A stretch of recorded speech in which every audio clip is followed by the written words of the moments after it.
লাইফের সব জায়গায় বেশি আবেগ দিয়ে সাময়িক একটা উত্তেজনা পাওয়া যায়। সাময়িক একটা শান্তি বলেন, যাই বলেন এটাকে কী বলা যায় আমি জানি না।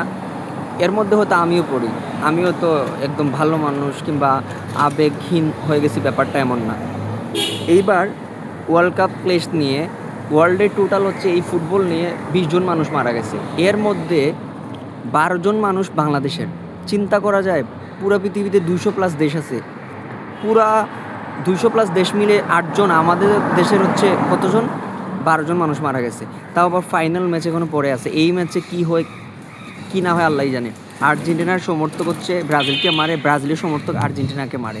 কেউ হচ্ছে আর্জেন্টিনার হচ্ছে উৎসাহ, তারপর হচ্ছে মিছিল ভিডিও করতে গিয়ে বিদ্যুতের শক খেয়ে মারা যায়, কেউ সুইসাইড করে মারা যায়। মানে এসব কোন লেভেলে চলে গেছে, অথচ আমরা এসবের কোনো কিছুই না।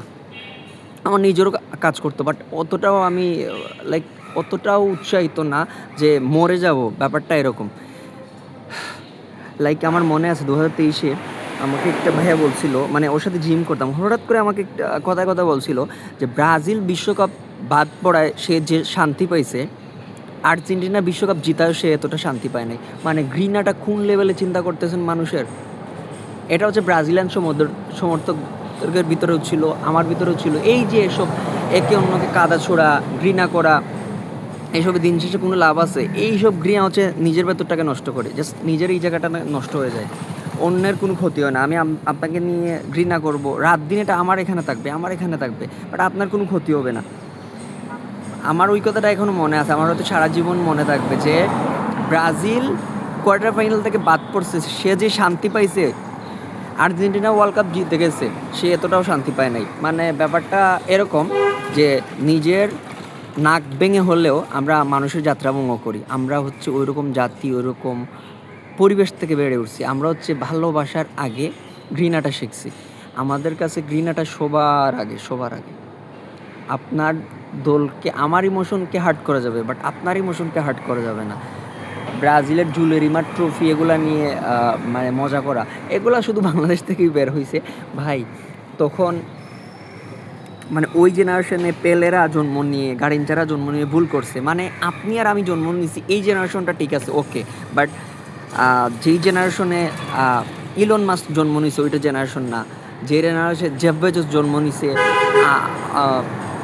এর নাম কি, ইন্ডিয়ার সবথেকে মুকেশ আম্বানি সবথেকে ধনী, তারা ওই জেনারেশনটা মানুষ না, ওই জেনারেশন মানুষ জন্ম নেয় নাই। ব্যাপারটা এরকম, মানে আপনারা জিততে পারেন নাই, এর জন্য হচ্ছে ওইটা জুলেরিমা কোনো মর্যাদার ট্রফি না। এখন ওয়ার্ল্ড কাপ আসছে, এটা মর্যাদার ট্রফি। এখন আমরাও অনেক কিছু হয়তো বলতে পারতাম, বাট এইসব কাদা ছোড়াছুড়ি না করে দেখতে হবে, আপনাকে মানতে হবে। আপনাকে এখন এটা মানতে হবে যে বর্তমান সময়ের জন্য আর্জেন্টিনা বেস্ট টিম, ওয়ার্ল্ডের যে কাউকে ওরা বিট করতেছে। বাট একটা সময় ছিল যে দীর্ঘ একটা সময় যেটা আমরা চোখে দেখি নাই, যেমন 1998, 1994, 98, 2002, দীর্ঘ একটা সময় ফুটবলকে ব্রাজিল অন্যভাবে ডমিনেট করছে। যারা দেখছে ওই জেনারেশন থেকে হচ্ছে ফুটবলে হচ্ছে ব্রাজিলের সমর্থকরা বাড়ছে। আর এখন হয়তো আর্জেন্টিনার এই সিচুয়েশন দেখে এদের সমর্থকও বাড়বে। ভাই ঘৃণাটা কমান ভাই, এই ঘৃণা করে সব কিছু নষ্ট, সব কিছু ধ্বংস। আমাদের কালচারই এমন হয়ে গেছে। ওদের খেলাধুলা নিয়ে আমাদের দেশে মারামারি, আমাদের দেশে মানুষ মারা যায়। কতটা দুঃখের এটা।